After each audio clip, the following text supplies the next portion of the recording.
doing this morning? Good. All right, my name is Jahmal Cole. I'm on my block, my hood, my city. And good morning. I was thinking about, why host a march? Like, what are the goals of a march? And what is the appropriate response to a rash of robberies by a community? So that's what I was thinking today. What is the goal of a march? And what is the appropriate response to a rash of robberies by a community, right? And so I was out jogging. I live a block away from here, 2 blocks away. And I was out jogging maybe a few weeks ago.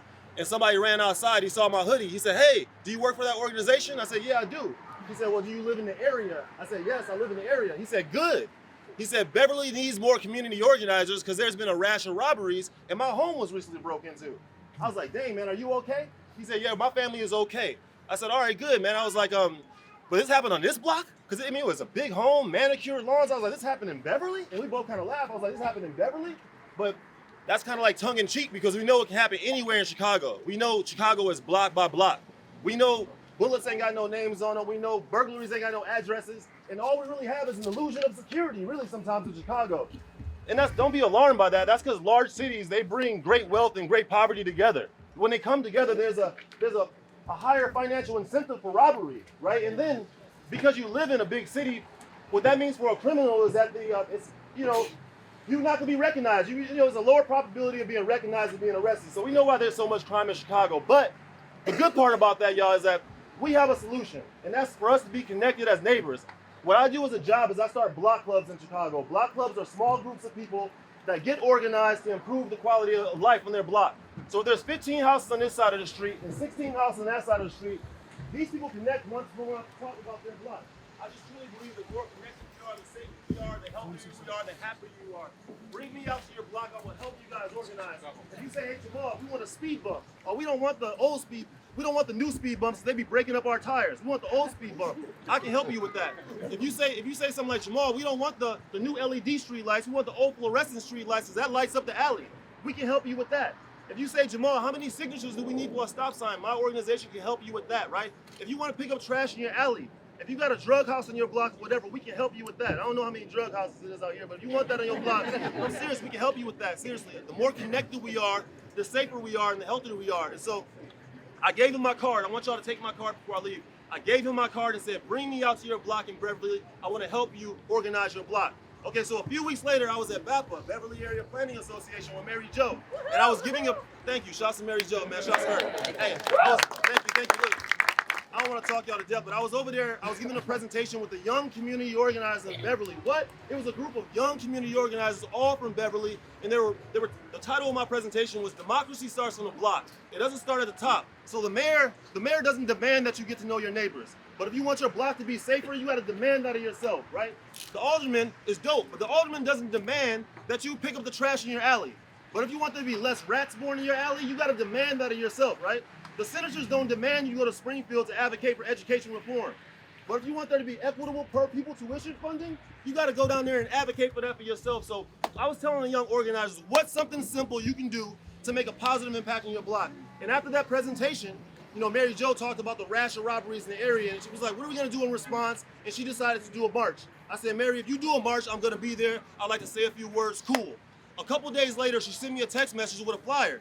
"Live where you love, I love where you live, March in Beverly." I said, "Mary, I'm going to be there." I sent it to one of my friends. He said, "I'll be there."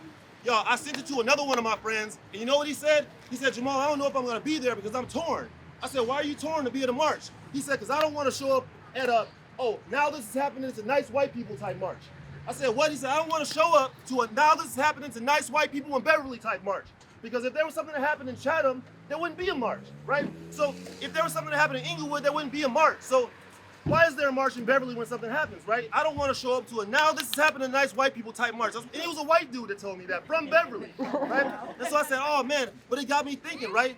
What happens in Inglewood should matter to us in Beverly, right? What happens in Beverly should matter to you in Inglewood. There's 77 communities, but only one Chicago. So why do a march? Why do a march, right? So when I think of marches, I think of the Civil Rights March in 1963 for jobs and equality, right? They wanted to push Kennedy to push the Civil Rights Act through Congress in 1964, right? So they had a march to raise awareness, and they changed the policy, and then Dr. King pushed it through. So now we have,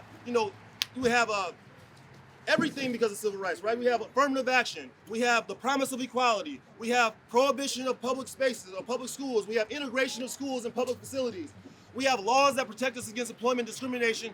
because of civil rights. So what is the purpose of this march? Are we going to raise awareness? Are we trying to change policies? Are we trying to shut something down? What are we trying to do? And then secondly, I was thinking about what is the appropriate response to a rash of robberies by a community like Beverly? Right? So when I thought of a rash, I thought of going to the hospital. And when you go to the hospital with a nurse, they're going to check you out. They're going to hit your knee with a reflex hammer.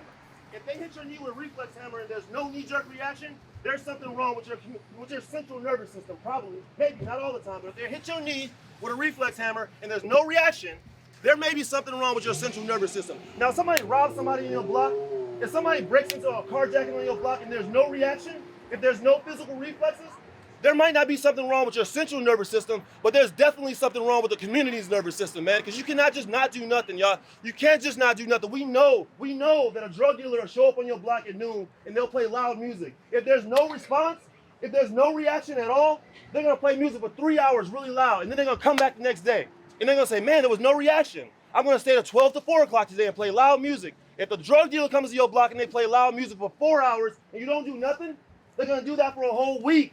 And after a whole week, they're going to say, hey, I think we found the block to set up a house on.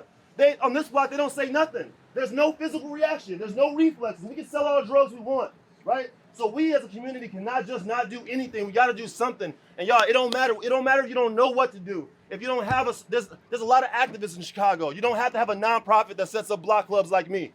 You could be a person that goes on Facebook and make comments. You can host marches. You can call it whatever. What can you do on your block to make a difference? What makes Beverly dope to me is not the big houses, it's the big hearts of y'all. It's the big heart of the community. So I'm so happy we're showing up here today so we can do something simple. Please take my card before you guys go. I want to help organize blocks in Beverly. I believe in Beverly. I believe in the people here, and thank you guys for having me. I really appreciate it.